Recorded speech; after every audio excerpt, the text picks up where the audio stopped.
Kailangan tayo ay modelo sa paggawa ng mabubuting gawa at mga gawain. Dapat yung dalisay na aral na natutunan natin, nakikita sa atin.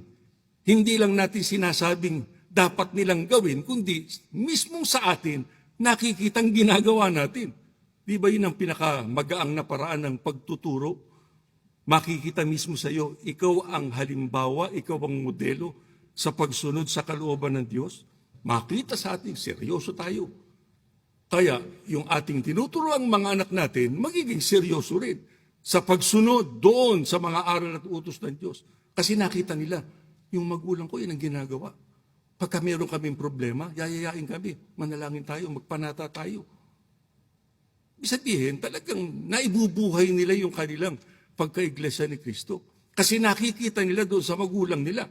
Ang modelo naman natin, sino mang kapatid? Ang ating Panginoong Kristo. Pag ang ating Panginoong Kristo ang ginawa nating modelo, halimbawa sa ating buhay, hindi tayo magkakamali sa mga bagay na dapat nating gawin. Pero hindi lang tayo. Dapat yung ating sambahayan, yung ating buong angkan. Nakita nila na tayo ay mabuting modelo sapagkat ang ating pinarisan ang ating Panginoong Kristo.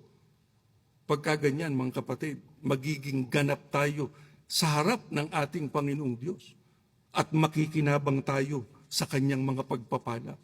Hindi lang magulang ang pagpapalain, kundi maging ang kanyang buong angkan.